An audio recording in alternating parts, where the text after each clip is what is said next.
Hello, my name is Jane Powell. Welcome to Community Connections, a show brought to you by the Greater Kanawha Valley Foundation, focusing on community involvement. Today our guest is Dr. Amelia Courts from the Educatoin Alliance.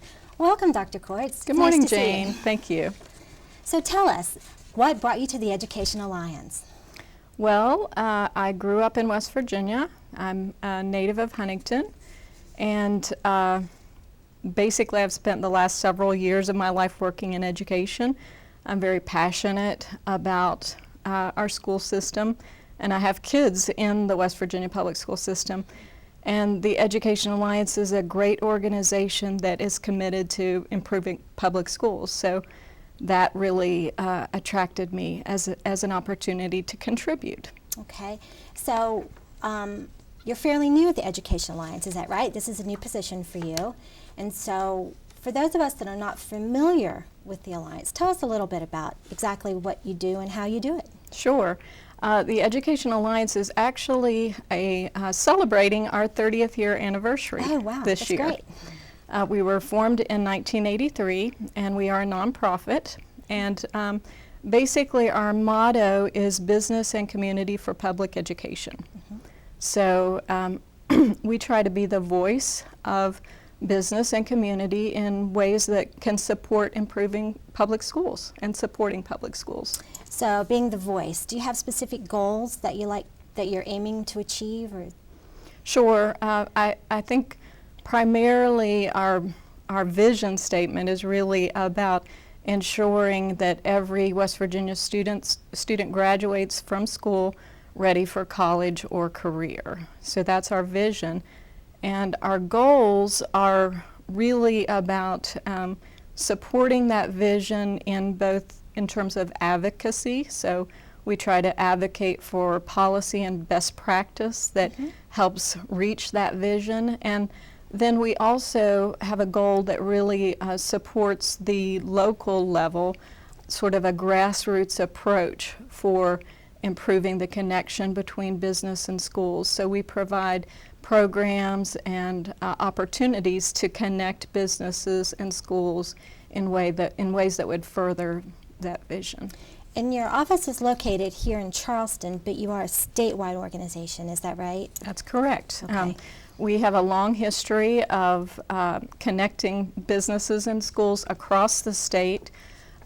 We also have part-time employees and consultants that work in both the northern part of the state as well as the eastern panhandle. But throughout the 30 years of our history, we've ensured that what we call partnerships in education, which is a relationship between a school and a business, we've facilitated that in 98% of the schools across the state. So we do have a statewide impact. Wow, that's impressive. Very impressive. Thank you. So tell me a little bit about the programs that the Educatoin Alliance sponsors. Sure. We have several programs, one of which I just mentioned, the Partnerships in Education program.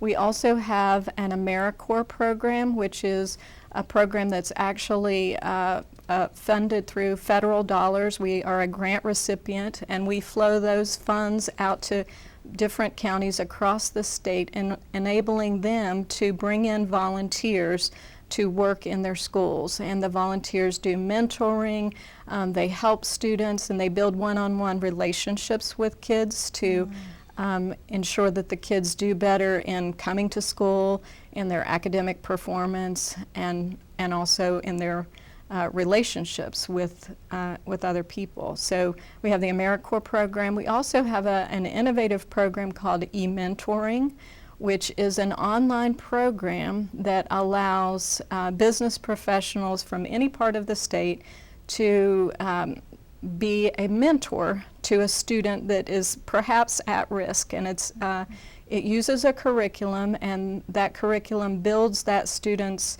interest and understanding of the careers that might be available to him or her. So the business professional volunteers to participate online with the student once a week, and the student actually then is mentored through this curriculum in an 8-week period. So that's our e-mentoring program. If you wanted to be a volunteer for the e-mentor program, what type of commitment is that for you as a volunteer? That's a great question, and really that's a wonderful opportunity for people that are very busy, because you can participate as an e-mentor without leaving your desk. If you're at home or at work, you can dedicate 15 minutes out of every week, and it's an 8-week commitment, so you can then be the e-mentor, and we're constantly looking for new e-mentors. In fact, we have more students that are interested and more schools that want e-mentors than we actually have adults that are available at this time. So we are constantly looking for new e-mentors, and again, it's not that much of a time commitment for folks. I will say I have a friend that's an e-mentor. She lives in Charleston and is mentoring someone in Pocahontas County, and I think that they're both getting a lot out of that. It's a very rewarding experience. It really is. So if someone was interested in volunteering for this program, how would they contact you? Just visit our website, which is educationalliance.org, or call our office, which is located here in Charleston. We'd be happy to connect them. Okay, great. I hope that, that we get some new volunteers for that. And you also have an event coming up, is that right? An Education Summit? That's right. Why don't you tell me about that? We're very excited about our Education Summit. It will be here in Charleston at the Civic Center November the 5th, which is a Tuesday. And the theme of the summit is Excellence in Education, It's Everyone's Business. So we have a full day of events that basically bring together business leaders, community leaders, education leaders, and legislative leaders from across the state, and engage them in a conversation on how we can promote excellence in education in West Virginia schools. And who attends this conference? It's really open to anyone, any of the people that I just mentioned, business, community, educators. We have some great people that are actually participating in the summit. It's co-sponsored by Governor Tomlin, so he will be our keynote speaker. And we also have representatives from the State Board of Education who will be giving a couple of sessions. We have a panel that's made up of a really diverse group of people that will be giving reactions, and then the final town hall will be moderated by former Governor Gaston Caperton. Wow.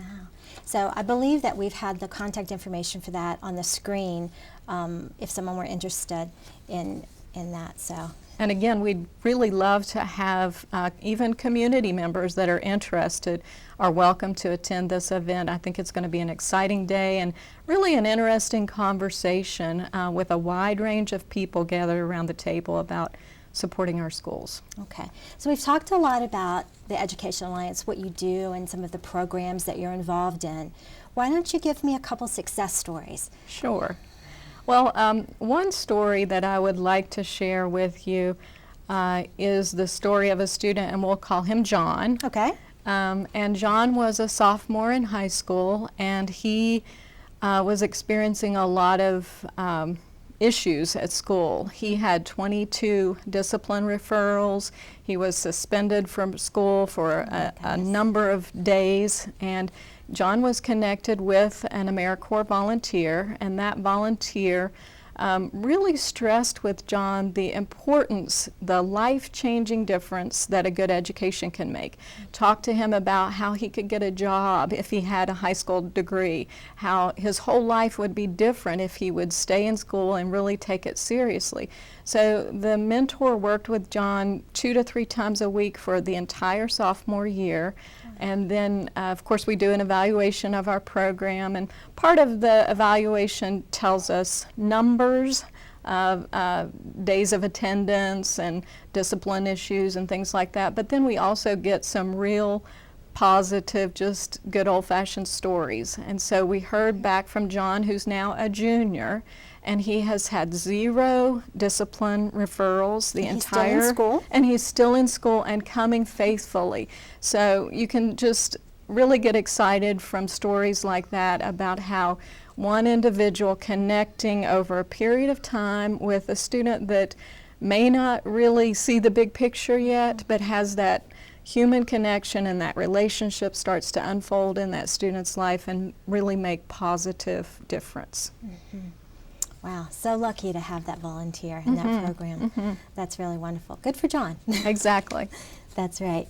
So we've talked about your different events and the fact that you're statewide. What are some of the 3 points that you really want to leave our viewers with about the Educatoin Alliance? Well, I would say, first of all, the Educatoin Alliance does believe that education is everyone's business. Coming from a background in public education, I've seen successful schools that get that and successful communities that get that, and that's the difference. It really is the difference when you have your parents, when you have your students, your community members, your libraries, your chambers and rotaries, when all of those forces are supporting schools and students, then we see positive results. So that's our first and primary message, that we do need to all support our students and our schools. And secondly, I would say just the urgency that we feel for increasing student learning. It's easy to think, well, it's not that big of a deal, it's not that big of a problem, but when we think about our state's economy, the jobs that are changing just in the last 10 years, and will our children be ready? Will they be the workers that we're going to need to make a difference in our state's future? I think that urgency and that commitment is something that our organization is really passionate about. That's great. So just once again, that if someone wanted to volunteer as an e-mentor or as another volunteer with Ed Alliance, they would contact your website and they would call your office here in Charleston. We have lots of folks on staff ready to take those calls, and I personally would love to hear from folks as well, as they, I'm sure, share the vision of working to improve public education in West Virginia. Building on that urgency, what would be your focal points? Sure. Well, I think if we go back to the summit to kind of reference that, there are 2 focus areas of the summit that really highlight the urgency that we have for change. The first of those is early literacy, ensuring that all students can read by 3rd grade. And that is one of the key commitments of our organization and one of our key focus areas. We know that recent indicators show that 7 out of 10 children in West Virginia are not meeting the measure for reading proficiency, and we also know that for kids that can't read, the likelihood of future dropout is really a high issue in those children's lives, so they're at risk for that. And that's another great example of an issue that communities can make a difference if they come together and really focus on it. So that would be the first one, is building that guarantee that all children can read by 3rd grade. And then the second focus area would be accountability, and again making sure that we're all clear about where we really are with our student performance at the school level, at the county level, and at the state level. And being 2013, I'm guessing you're involved in social media? Yes, we are. That's one of our organization's strong points. We have an active role in Facebook and Twitter, and we actually have a lot of followers that depend on us for getting instant information about what's going on in education. State board meetings, legislative meetings, even things in the general public. We try to communicate in a way that our constituents are in the know all the time. All right, so lots of ways to communicate with the Educatoin Alliance, through their Facebook, through the telephone, and through their website. So thank you, Dr. Amelia Courts, for joining us today. Thank you, Jane. It was my pleasure. Thank you. Thank you, everyone, for watching. We hope you'll join us again. This has been Community Connections, brought to you by the Greater Kanawha Valley Foundation.